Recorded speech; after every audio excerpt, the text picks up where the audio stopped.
The knock came just after midnight, 3 careful raps that sounded more apologetic than urgent. And when I opened the door, I found the woman who'd moved in across the hall a week earlier, standing in the dim hallway light in pajamas, arms wrapped around herself, visibly working hard to keep her breathing steady. I'd exchanged maybe a dozen words with her since she'd moved in. A brief introduction while she was unloading a moving truck, a polite nod in the mailroom, the specific surface-level familiarity of new neighbors who hadn't yet had reason to become anything more than that. "I'm so sorry," she said, before I'd even fully processed who I was looking at. "I heard something in my apartment. Probably nothing. Probably just the building settling, or a pipe, or something completely ordinary that I'm overreacting to.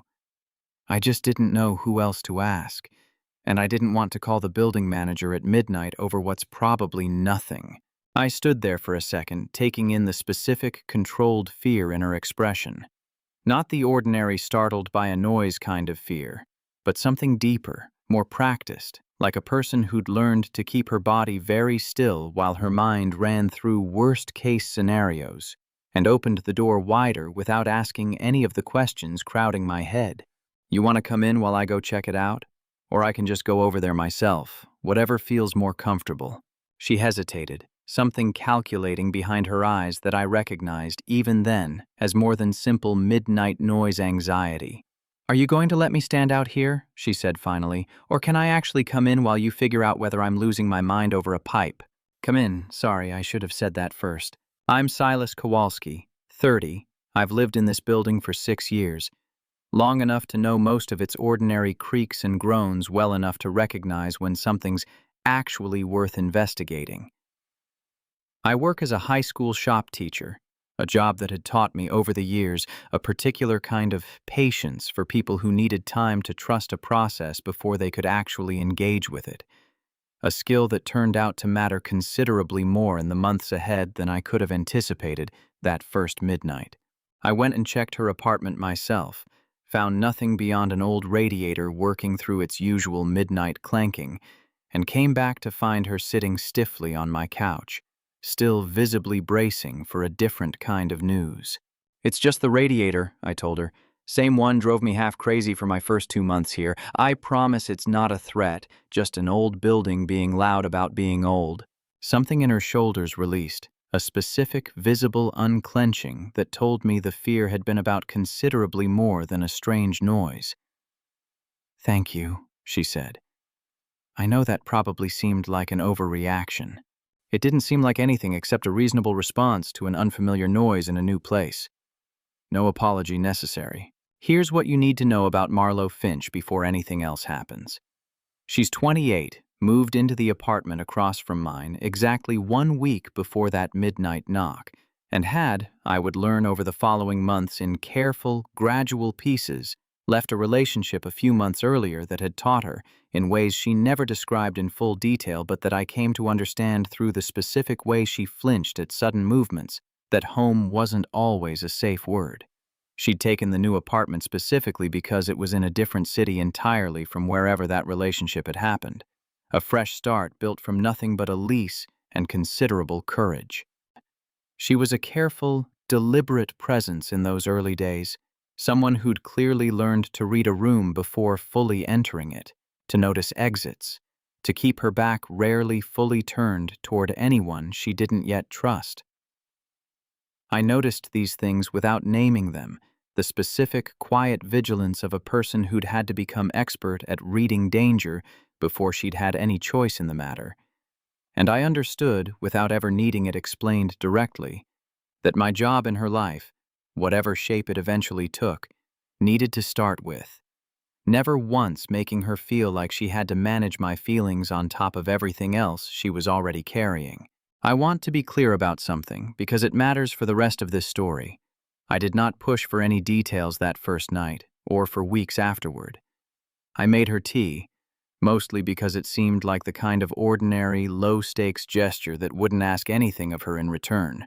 And we sat in my living room for about 20 minutes while her breathing gradually returned to normal, talking about nothing important, her new job, the building's temperamental elevator, the specific indignity of moving boxes up 3 flights of stairs alone. Before she left that night, I dug through a kitchen drawer and found a small flashlight, the kind I kept for actual power outages, and handed it to her without much explanation. "In case the noises come back before you're used to the building," I said. "Sometimes just having a light on hand makes things feel less uncertain, even if you don't end up needing it." She took it carefully, studying it like it might come with strings attached. "That's a surprisingly thoughtful gift for a total stranger." "You're not a total stranger. You're my neighbor who apparently trusts me enough to knock at midnight over a radiator. I consider that a reasonably significant vote of confidence." That got the first real laugh out of her since she'd arrived at my door, small and startled, like she hadn't expected herself to be capable of it that particular night. I want to be honest about the months that followed because they matter enormously for how the rest of this story unfolds. I did not pursue anything beyond careful, patient friendship, mostly because I recognized, even without knowing the specifics, that Marlowe was rebuilding something fundamental about her own sense of safety. And the last thing she needed was another man in her life applying any kind of pressure, however gentle or well-intentioned. We fell into an easy, low-stakes rhythm over those months, occasional dinners, the specific comfort of 2 people who lived close enough to become genuine friends without either of us rushing toward anything more. I learned things about her slowly, in the pieces she was ready to share rather than anything I ever asked for directly. She worked as a graphic designer, freelance, which gave her the flexibility to build a schedule around her own comfort rather than anyone else's expectations. She'd moved 4 times in the past 2 years, each move a little further from wherever the relationship had started, until this city had felt, for reasons she never fully explained, like somewhere she might actually be able to stop running. There were small, specific milestones along the way that I understood, even without her naming them as such, marked genuine progress for her. The first time she left her apartment door unlocked while she ran down to check the mail. The first time she fell asleep on my couch during a movie without waking up, startled the second I moved. The first time she laughed loudly enough that it echoed slightly in the hallway, unself-conscious in a way that felt, watching it happen, like witnessing someone slowly return to a version of themselves they'd had to set aside for a while. One evening, about 4 months in, I accidentally startled her, coming around a corner in the hallway faster than usual, both of us nearly colliding, and watched her flinch hard enough that she dropped the grocery bag she'd been carrying, her whole body going rigid for a full 3 seconds before she registered it was just me. "I'm sorry," I said immediately, keeping my distance, my hands visible and still. "That was clumsy of me. Take whatever time you need." She took a slow breath, visibly working through the aftershock. "It's not your fault. My body still does that sometimes, faster than my brain can catch up and tell it there's no actual danger. It's getting better. It used to take considerably longer to recover than 3 seconds. I'll be more careful about corners. You don't have to reorganize your life around my nervous system, Silas. I appreciate the instinct, but I'm working on this. I don't want you walking on eggshells forever because of something that isn't your fault to manage." Noted. I'll aim for careful without walking on eggshells. There's probably a middle ground somewhere. There probably is. We'll find it together, I think. I picked up her scattered groceries while she caught her breath, and neither of us mentioned it again. Though I noticed over the following weeks that the startle reflex seemed to soften slightly, incrementally. The specific slow work of a nervous system relearning what safety actually felt like. "You never ask me about it," she said once, several months in, during one of our regular dinners. The relationship. Most people, once they find out there's a story there, can't help themselves. You've just never asked. I figured you'd tell me whatever you wanted me to know, whenever you were ready. It's not my story to pry into. I appreciate that more than you probably realize. Most of the well-meaning questions I've gotten from other people have felt like a performance of concern rather than actual concern. Yours has just felt like patience. I'd rather be patient than performative. Low bar probably, but I'll take it. She was quiet for a moment, turning her wine glass slowly. "He wasn't always like that, you know. At the start. That's the part people struggle to understand. It doesn't announce itself early. It just slowly narrows what you're allowed to be, until one day you look up and don't recognize the shape of your own life anymore. You don't have to explain it to me, but I'm glad you're somewhere that shape gets to expand again. Me too, slowly but genuinely. 6 months into this careful, undefined friendship, something shifted, subtly, during an ordinary Tuesday evening when Marlowe showed up at my door not because of any noise or fear, but simply because she wanted company. "I don't have a good excuse tonight," she admitted, standing in my doorway with a bottle of wine. "No radiator, no scary noise. I just wanted to see you, and I'm trying to practice not needing a justification for that." "You don't need a justification. Come in." We talked for hours that night, the conversation drifting somewhere it hadn't gone before, both of us circling something neither of us had named directly in 6 months of careful friendship. She told me about a design project she'd finally finished, one she'd been nervous about for weeks, and the specific pride in her voice when she described the client's reaction felt like watching someone reclaim a piece of confidence I suspected had been dormant for a long time. "Can I tell you something?" Marlowe said, considerably later, wine mostly untouched between us. "I think I've been falling for you for a while now, and I've been terrified to say anything, because the last time I let myself trust someone completely, it cost me almost everything. I don't know how to trust that feeling again without wondering if I'm making the exact same mistake." I felt the weight of that admission land carefully, understanding immediately how much courage it had taken her to say it out loud.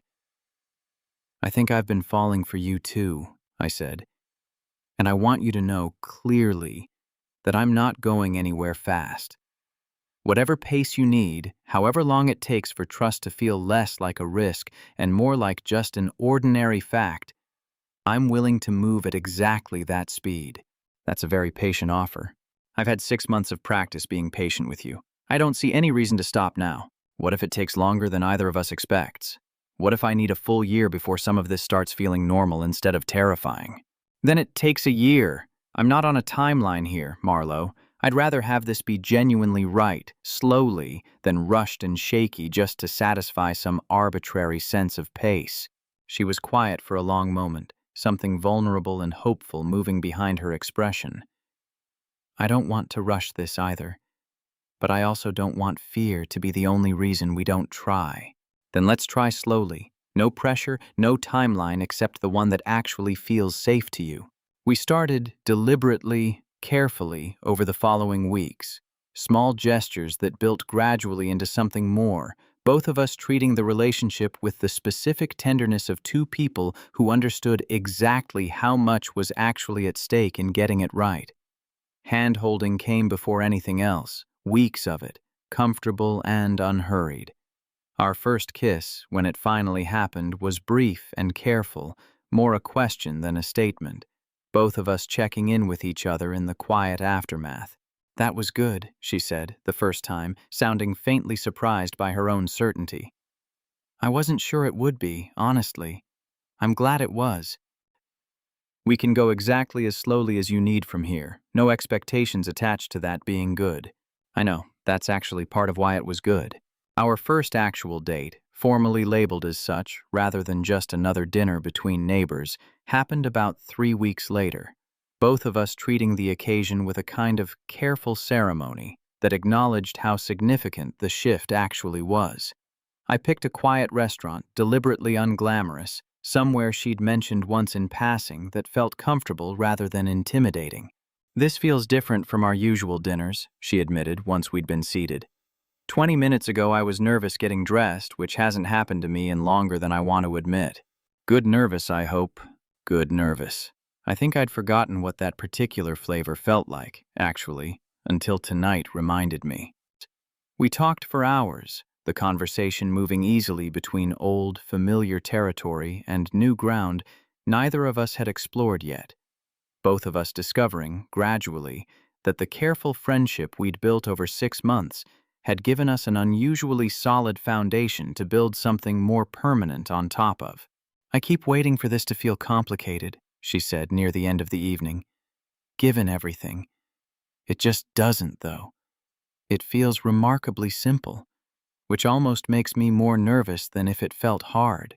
Maybe simple is allowed to just be simple sometimes. Not everything good has to come with complications attached. I'm not used to trusting that idea yet. I think I will be eventually, though. You're making a fairly compelling case for it. About 2 months into this careful new chapter, everything shifted when Marlowe's phone rang late one evening while we were having dinner at her apartment, and I watched her face go pale the second she saw the caller ID. She didn't answer it, letting it ring out, but her hands were visibly shaking by the time the ringing stopped. The apartment, which had felt warm and ordinary just moments earlier, suddenly carried a different weight, the specific charged silence of someone bracing for a threat they'd hoped had been left behind entirely. "That was him," she said, voice tight. "My ex. He's never called from that number before. I don't know how he got it. Do you want me to leave? Give you space to handle this privately?" "No, stay. I don't want to be alone right now, but I also don't want you to handle it for me. Just stay, please." The phone buzzed again a moment later, a text this time, and I watched her read it with an expression that told me, immediately, whatever it said wasn't gentle. Her jaw tightened, and she set the phone face down on the table with a controlled, deliberate motion. "What does it say? You don't have to tell me if you're not ready." "He found my new address. He says he's been thinking about me, that he made mistakes, that he wants to talk." She set the phone down carefully, hands still trembling. He always used to frame it that way, reasonable-sounding words that meant something considerably less reasonable underneath. That's the part that used to work on me, actually. He was never crude about it, just persistent, in a way that made saying no feel exhausting long before it ever felt dangerous. You don't owe him a response. You don't owe him anything. I know that logically my body hasn't quite caught up to that fact yet. I want to be honest about my own instinct in that moment, because it matters for how I handled what came next.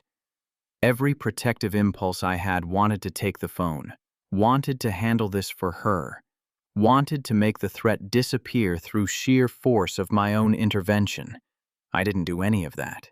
"What do you need right now?" I asked instead. Not "what do I think you should do?" What do you actually need?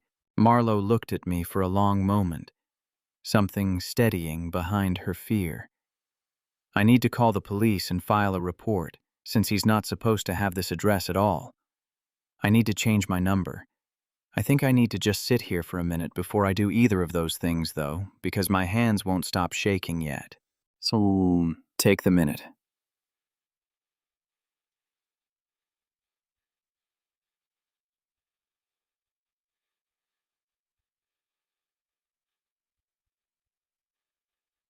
Right here. We sat in silence for several minutes, me close enough to be present without crowding her, both of us letting the initial shock settle into something she could actually act on rather than just react to. She called the police herself. 20 minutes later, gave a clear, detailed account of the situation with a composure that impressed me considerably, given the visible effort it was costing her to stay steady.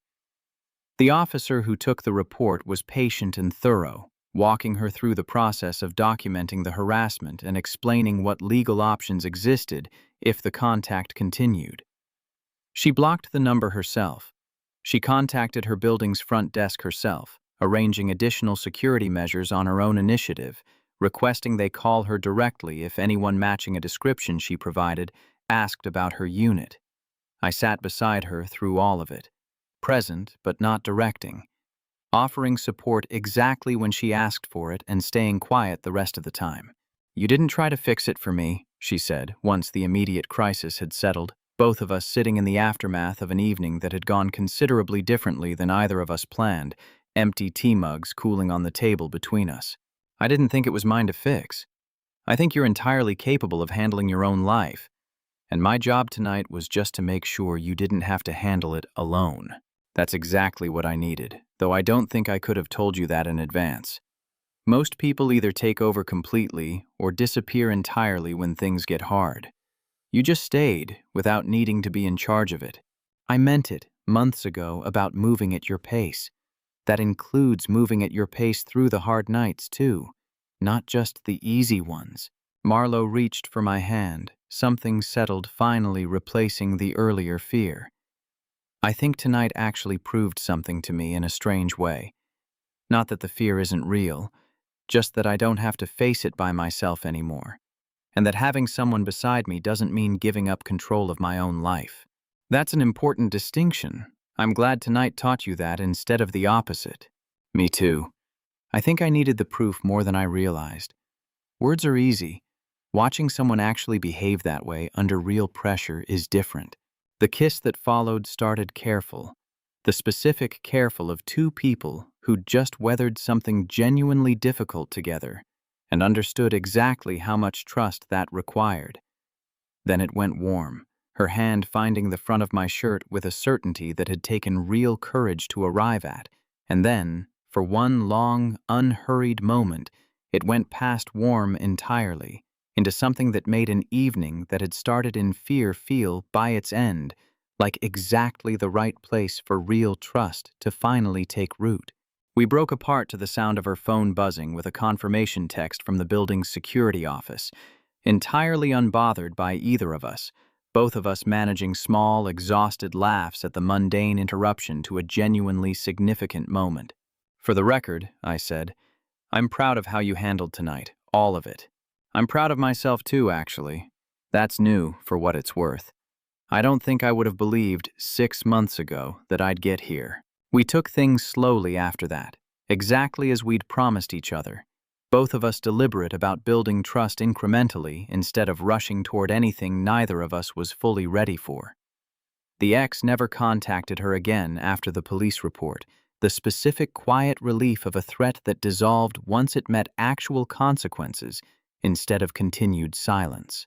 A year later, Marlowe and I moved in together, and the small flashlight from that very first midnight, considerably more worn now, having survived a year of genuine use during actual power outages and occasionally simple reassurance on harder nights, sits on our shared nightstand.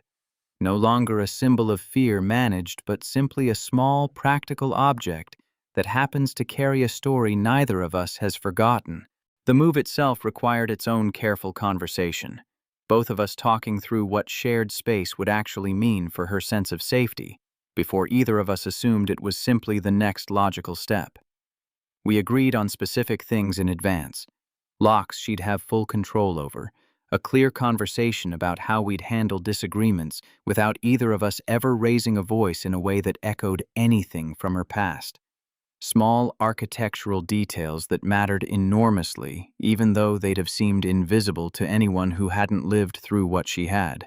I got to see Marlowe fully in her element about 8 months into our relationship, when a major client threatened to walk away from a project over creative differences that had spiraled into something considerably more personal than the actual design warranted.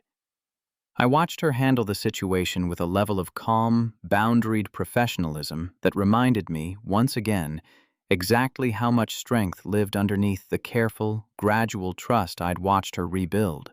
You're terrifyingly composed under pressure, I told her, once the client relationship had been salvaged without her compromising the integrity of her original design. I've spent the last 2 years learning how to hold my own ground without apologizing for it. Difficult clients are honestly easier than the thing I actually had to practice that skill on first.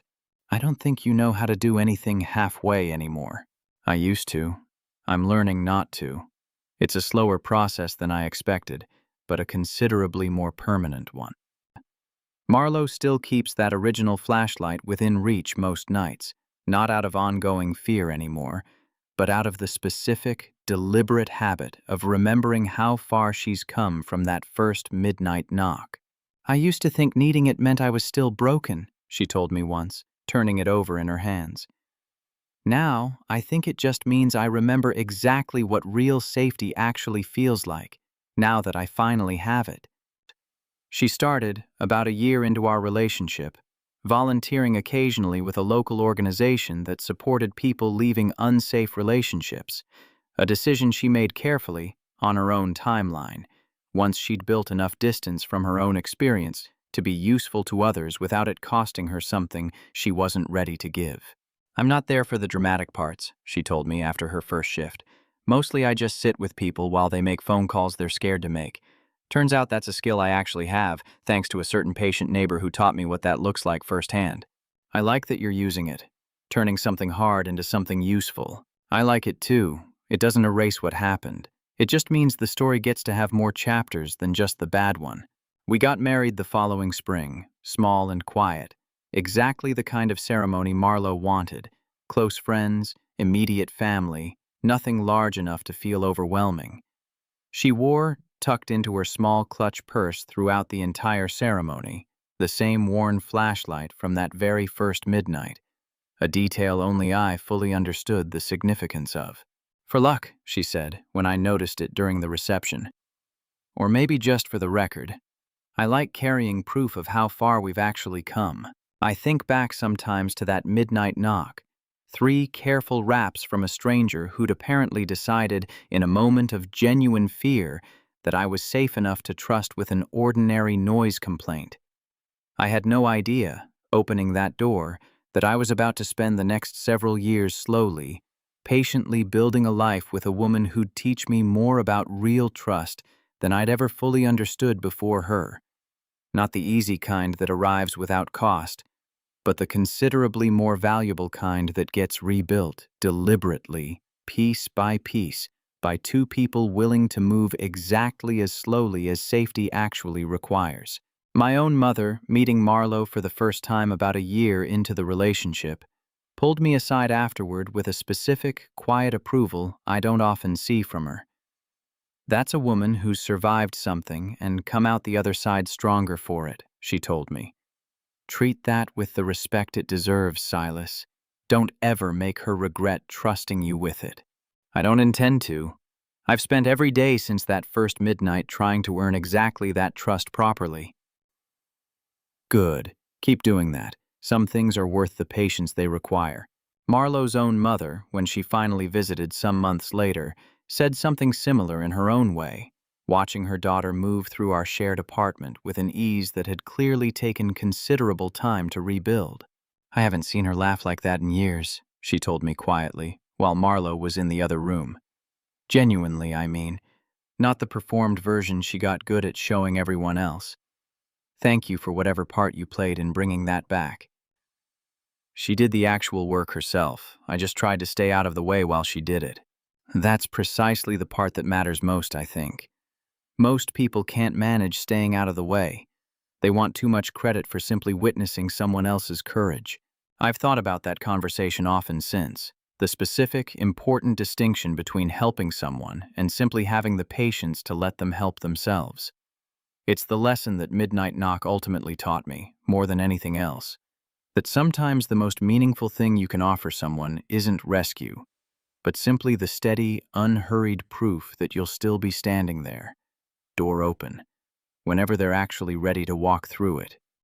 Marlowe still occasionally asks me, usually late at night when the apartment's gone quiet, whether I ever regretted how slowly we took things, whether some part of me wished the timeline had moved faster.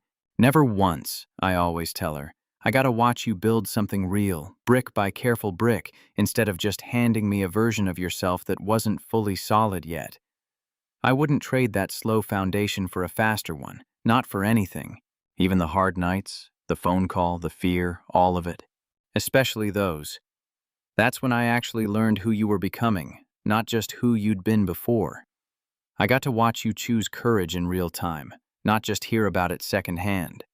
That's worth considerably more than a faster timeline would have given either of us. She usually goes quiet after that, the specific, comfortable quiet of 2 people who've built something worth protecting, and reaches for my hand the same way she did that very first night on my couch. 20 minutes into a friendship neither of us knew yet was about to become the rest of both our lives. What would you have done if a midnight knock turned out to be the beginning of someone rebuilding their entire sense of home? Tell me your story in the comments. If you liked this one, leave a like, subscribe, and I'll see you in the next video.